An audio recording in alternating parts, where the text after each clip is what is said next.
কাহিনীবোৰ অলপ বেলেগ হৈছে। ভাৱনাই মুখ খুলি ঘটাইছে বিস্ফোৰণ। ভাৱনা শৰ্মাৰ কথা আপোনাক নতুনকৈ কোৱাৰ প্ৰয়োজনীয়তা নাই। সেই যে আই এম ইন ডেঞ্জাৰ বুলি মেছেজ দি শ্বিলঙত আত্মগোপন কৰিছিল, হয়, সেইগৰাকী ভাৱনাই অৱশেষত সামাজিক মাধ্যম যোগে মুখ খুলিছে। ঘটনাৰ 5 দিন পিছত সম্বিত ঘূৰাই পাইছে ভাৱনাই। প্ৰথমে সামাজিক মাধ্যমত স্পষ্টীকৰণ, সেইদিনা মই অকলে গৈছিলোঁ, মোক কোনেও নিয়া নাছিল। কোনো তৃতীয় পক্ষ জড়িত নাই এই ঘটনাত। 24 এপ্ৰিলৰ দিনা মই নিজে ঘৰৰ পৰা ওলাই গৈছিলোঁ। মোক কোনেও লৈ যোৱা নাছিল, মোক কোনেও জোৰ কৰা নাছিলে আৰু এইটোত কোনো তৃতীয় ব্যক্তি জড়িত নাছিল। লগতে মই স্পষ্টকৈ ক'ব বিচাৰিছোঁ যে এই ঘটনাটোত কোনো উবাৰ বা ৰেপিড' ড্ৰাইভাৰৰ কোনো ধৰণে জড়িত নাছিল।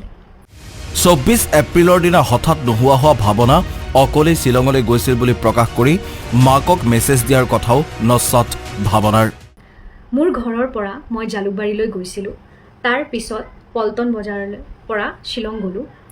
আৰু এটা গুৰুত্বপূৰ্ণ কথা মই স্পষ্ট কৰিব বিচাৰিছোঁ, মই মোৰ মাক যি মেছেজ পঠাইছিলোঁ যে মই বিপদত আছোঁ আৰু মোক ক'ৰবাত লৈ গৈছে, সেইটো সঁচা নাছিল। মই সেই সময়ত বহুত মানসিক চাপত আছিলোঁ আৰু মই মোৰ মা দেউতাক মোৰ মানসিক অৱস্থাটোৰ বিষয়ে অনুভৱ কৰাব খোজা নাছিলোঁ। এতিয়া আহিছোঁ বিস্ফোৰক কথাবোৰলৈ।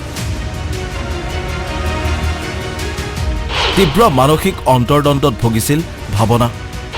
মানসিক অন্তৰ্দ্বন্দ্বৰ বাবে জগৰীয়া কৰিলে নিহাৰজ্যোতি শৰ্মাক।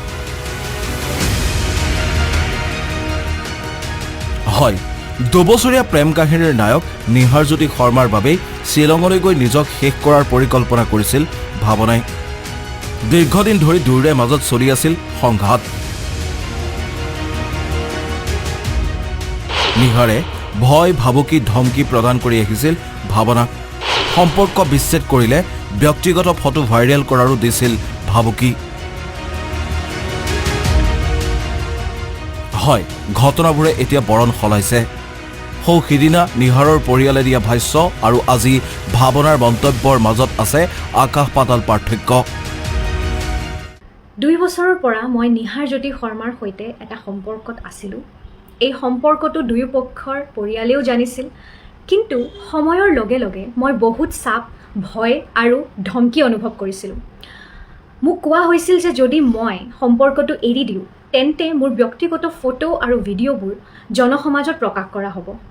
লগতে মোক এইটোও কোৱা হৈছিল যে মোৰ বা মোৰ পৰিয়ালৰ ক্ষতি কৰিব। এই সকলোবোৰৰ বাবে মই বহুত দিন ধৰি ভয় আৰু চাপত আছিলোঁ।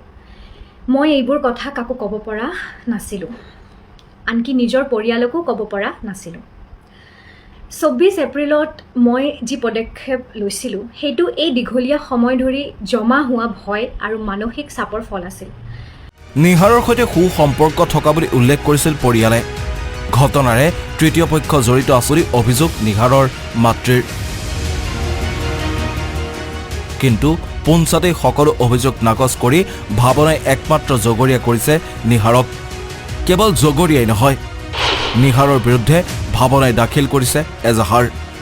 এতিয়া প্ৰশ্ন হয়, ভাৱনাই যদি মাকক দিয়া নাছিল মেছেজ, তেতিয়াহ'লে সেই মেছেজ কোনে দিছিল? সঁচাকৈ ভাৱনাক ভাবুকি দিছিল নেকি ভাবি স্বামী নিহাৰে? সঠিক তদন্তৰ অৱকাশ আছে সমগ্ৰ ঘটনাৰ। তদন্তৰ অন্তত পোহৰলৈ আহিব প্ৰকৃততে জগৰীয়া কোন। নিউজ এক্স ৰিপৰ্ট, আছাম টক্স।